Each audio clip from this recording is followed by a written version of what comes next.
ওই ছবিটা সংগ্রহ যখন করছি দেখি আমার ভাই, তো আমার ভাইকে এক হিসাবে গুণ করা হয়েছে। আমার ভাইয়ের আমি এখন পর্যন্ত কবর কোনটা এটাও জানি না। আমার ভাইকে বেয়ারিশভাবে দাফন করা হয়েছে। আসসালামু আলাইকুম। তো আমার বড় ভাই মোহাম্মদ সোহেল রানা, অনেক শহীদ ভাইয়ের ঘটনা আমরা জানি, কিন্তু আমার ভাইয়ের ঘটনাটা অনেকেই জানেন না। অজানা কথা, কিছু অজানা জিনিস অনেকেই জানেন না আমার ভাইয়ের সাথে কি হয়েছে।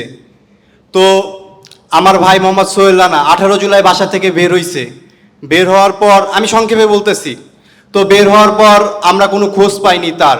তো ওই 18 জুলাই উনি দুপুরবেলা আর কি স্বৈরাচার সরকার নিয়ে কয়েকটা ভিডিও আপলোড করছে ওনার ফেসবুক পেজে। তো আপলোড করার পরে উনি সন্ধ্যার সময় বের হয়েছে বাসার থেকে। তো বের হওয়ার পর 10টা বাজে গেছে, আমরা সবাই বাসায় এসে পড়ছি, উনি বাসায় আসে না, ওনার ফোন বন্ধ ছিল। তো এক পর্যায়ে আমরা অনেক খোঁজাখুঁজি করছি। তো তারপরের দিন পরে সারা রাত আর আসে নাই। তারপর আমরা অনেক খোঁজাখুঁজি করছি। তার 2 দিন পর আমরা ঢাকা মেডিকেল গেছি, মর্গে খোঁজাখুঁজি করছি, শেখ হাসিনা বাণী ইউনিটে গেছি, ওখানেও খোঁজাখুঁজি করছি, সব জায়গায় খুঁজছি, বাট আমার ভাইকে আমি পাই নাই।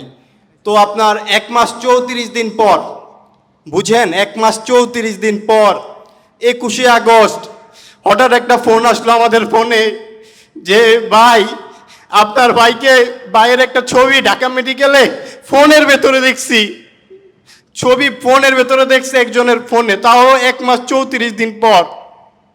তো আমরা ওই রাতে ঢাকা মেডিকেল গেলাম। ঢাকা মেডিকেল যাওয়ার পরে ওই ছবিটা সংগ্রহ যখন করছি দেখি আমার ভাই, তো আমার ভাইকে এক হিসাবে গুণ করা হয়েছে। আমার ভাইয়ের আমি এখন পর্যন্ত কবর কোনটা এটাও জানি না। আমার ভাইকে বেয়ারিশভাবে দাফন করা হয়েছে। তো শাহবাগ থানায় জিটি ছিল, অজ্ঞাত 28, জিটি নাম্বার 1359। আমার ভাইয়ের ঘটনা কেউ জানেন? আজ পর্যন্ত জানেন নাই। তো আমার ভাই, জিটিটা ছিল অজ্ঞাত 28, জিটি নাম্বার 1359। আমার ভাইয়ের লাশটা আপনার 5 দিন রাখা হয়েছে ঢাকা মেডিকেল। আর আমার ভাই ওই 18 তারিখ রাতেই যখন বের হয়েছে, ওই দিনেই আপনার যাত্রাবাড়ি কাজলা মহাসড়কে টর্চার করে গুলি করছে। গুলি করার পর নাকি সার্টিফিকেটে লেখা ছিল ছাত্ররা নিয়ে গেছে, কিন্তু আসলে ছাত্ররা নেয় নাই, পুলিশ নিয়ে গেছে আমার ভাইকে। আর আমার ভাইয়ের লাশ ঢাকা মেডিকেলও নেয় নাই, নিলে তো আমরা পাইতাম। ঢাকা মেডিকেলে মাত্র 5 দিন রাখছে। 5 দিন একটা লাশ কিভাবে রাখে? 5 দিন পর বেয়ারিশভাবে আঞ্জুমানকে দিছে 23শে জুলাই, 24শে জুলাই আঞ্জুমান থেকে দাফন করে ফেলছে। আজও আমার ভাইয়ের কবর কোনটা আমি জানি না। আপনারা এখন পর্যন্ত বুদ্ধিজীবী কবরস্থানে কেউ গেছেন, দেখছেন? আমার ওখানে কবরস্থানে যারা থাকে ওনারা বলছে যে 24শে জুলাই আঞ্জুমান থেকে 5 থেকে 6টা গুলিবিদ্ধ লাশ ওখানে নিয়ে কবর দেওয়া হয়েছে। তো আমাদেরকে 6টা কবর দেখানো হয়েছে, এটার মধ্যে বলে আমার ভাইয়ের লাশ আছে, মানে এটার ভেতরে যে কোনো একটা কবর আমার ভাইয়ের।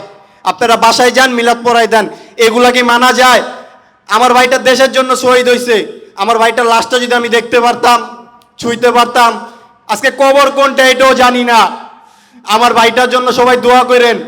আর যে সকল ভাইরা শহীদ হয়েছে তাদের জন্য সবাই দোয়া করেন। সবাইকে আল্লাহ তাআলা জানি জান্নাতের উচ্চ মাকাম দান করুক, সবাই দোয়া করেন।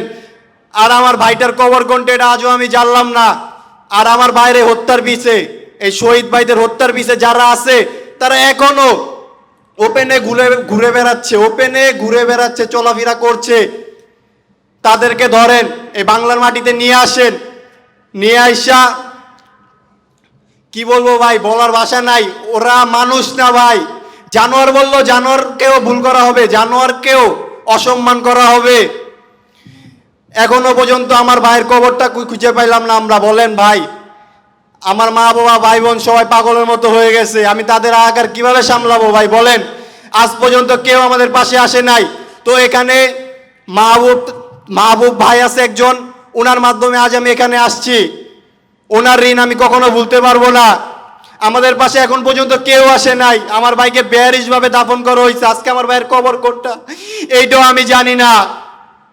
আমি কি আমার ভাইয়ের বিচার পাবো না এই বাংলার মাটিতে?